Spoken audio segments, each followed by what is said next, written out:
Welcome back, Pauls. Everyone is thrilled what is going to happen in the next chapter. Let's see the next chapter. It's chapter 4, Strange Music. The anxious group stared inside the wardrobe. No one stood there. Dresses, suits, and coats hung in an orderly row. Nancy took a step forward and began separating them. Someone, she thought, might be hiding behind the clothes. The others in the room held their breaths as she made a thorough search. No one here, she finally announced, and a sigh of relief escaped the lips of Miss Flora and Aunt Rosemary. The young slit said she would like to make a thorough inspection of all possible hiding places on the second floor. With Helen helping her, they went from room to room, opening wardrobe doors and looking under beds. They did not find the thief. Nancy suggested that Miss Flora and Aunt Rosemary report the theft to the police, but the older woman shook her head. Mrs. Hayes, although she agreed this might be wise, added softly, "Mother just might be mistaken. She's a little forgetful at times about where she put things." With this possibility in mind, she and the girls looked in every drawer in the room, under the mattress and pillows, and even in the pockets of Miss Flora's clothes. The pearl necklace was not found. Nancy suggested that she and Helen try to find out how the thief has made his entrance. Helen led the way outdoors. At once, Nancy began to look for footprints. No tracks were visible on the front or back porches or on any of the walls, which were made of finely crushed stones. "We'll look in the soft earth beneath the windows," Nancy said. "Maybe the thief climbed in." "But Rosemary said all the windows on the first floor are kept locked," Helen objected. "No doubt," Nancy said, "but I think we should look for footprints just the same." The girls went from window to window, but there was no footprints beneath anyway. Finally, Nancy stopped and looked thoughtfully at the ivy of the walls. "Do you think the thief climbed up the second floor that way?" Helen asked her. "But there would still be footprints on the ground." Nancy said that the thief could have carried a plank with him, laid it down, and stepped from the walk to the wall of the house. Then he could have climbed up the ivy and down again and gotten back to the wall without leaving any footprints. Once more, Nancy went around the entire house, examining every bit of ivy which would wound up from the foundation. Finally, she said, "No, the thief didn't get into the house this way." "Well, he certainly didn't fly in," said Helen. "So how did he enter?" Nancy laughed. "If I could tell you that, I would have the mystery half solved." She said that she would like to look around the ground of Twin Elms. It may give us a clue as to how the thieves got into the house. As they strolled along, Nancy kept a sharp lookout but saw nothing suspicious. At last, they came to a half-crumpled brick wall laid out in an interesting crisscross pattern. "Where does this walk lead?" Nancy asked. "Well, I guess ordinarily it went out to Riverview Manor, the next property," Helen replied. "I'll show you the mansion later. The first owner was a brother of the man who built this palace." Helen went on to say the Riverview Manor was a duplicate of Twin Elms Mansion. The two brothers had been inseparable companions, but their sons who later lived there had a violent quarrel and had become lifelong enemies. Riverview Manor has been sold several times during the years, but has been vacant for a long time. "You mean no one lives there now?" Nancy asked. As Helen nodded, she added with a laugh, "Then maybe that's the ghost home." "In case he really must be a ghost," said Helen lightly. "There's not a piece of furniture in the house." The two girls returned to the Twin Elms mansion and reported their lack of success in picking up a clue to the intruder.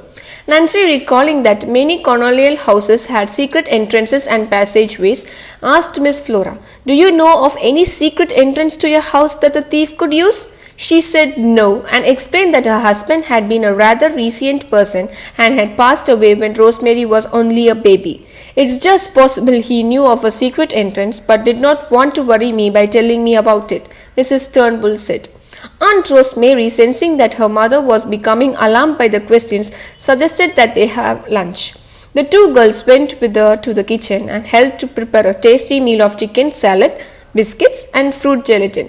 During the meal, the conversation covered several subjects, but always came back to the topic of the mystery. They had just finished eating when suddenly Nancy sat straight up in her chair.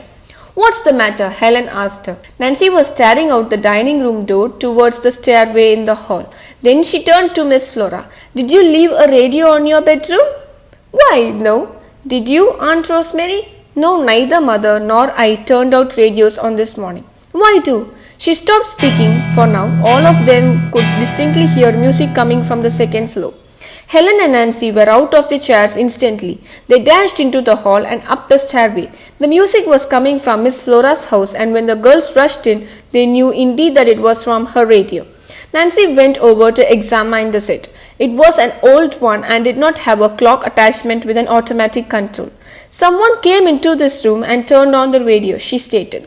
A look of the alarm came over Helen's face, but she tried to shake her nervousness and asked, Nancy, do you think the radio could have been turned on by remote control? I've heard of such things. Nancy said she doubted this. I'm afraid, Helen, that the thief has been in the house all the time. He and the ghost are on the same person. Oh, I wish we had looked before in the cellular and the attic. Maybe it's not too late. Come on. Helen, instead of moving from the room, stared at the fireplace. Nancy, she said, do you suppose something is hiding up there? Without hesitation, she crossed the room, got down on her knees and tried to look up in the chimney. The damper was closed. Reaching her arm up, Helen pulled the handle to open it. The next moment, she cried out, Ugh! Oh, Helen, you poor thing, Nancy explained, running to her friend's side. A shower of soot had come down, covering Helen's hair, face, shoulders and arms. Get me a towel, will you, Nancy? She requested. Nancy dashed to the bathroom and grabbed 2 large towels. She wrapped them around her friend, then went with Helen to help her with the shampoo and general clean-up job. Finally, Nancy brought her another sports dress. I guess my idea about chimneys wasn't so good, Helen stated ruefully, and we are probably too late to catch the thief. Nevertheless, she said, Nancy climbed the stairs to the attic and looked behind trunks and boxes to see if anyone were hiding. Next, the girls went to the cellar and inspected the various rooms there. Still, there was no sign of the thief who has entered Twin Elms. After Miss Flora has heard the whole story, she gave a nervous sigh. It's the ghost. There's no other explanation. But why? Aunt Rosemary asked. Has a ghost suddenly started performing here? This house has been occupied since 1785 and no ghost was even reported haunting the place. Well, apparently robbery is in the motive, Nancy replied. But why the thief bothers to frighten you is something I haven't figured out yet. The main thing, Helen spoke up, is to catch him. Oh, if we only could, Miss Flora said, her voice a bit shaky. The girls were about to pick up the luncheon dishes from the table to carry them to the kitchen when the front door knocker sounded loudly. Oh dear, said Miss Flora. Who can that be? Maybe it's the thief and he has come to harm us. Aunt Rosemary put an arm around her mother's shoulders. Please don't worry, she begged. I think Oculus is probably the man who wants to buy Twin Elms. She turned to Nancy and Helen. But mother doesn't want to sell for the lower price that he is offering. Nancy said she would go to the door. She set the dishes down and walked out to the hall. Reaching the great door, she flung it open. Nathan Gomber stood there. Oh my God, what's going to happen in the next chapter? Stay tuned. Have a happy day.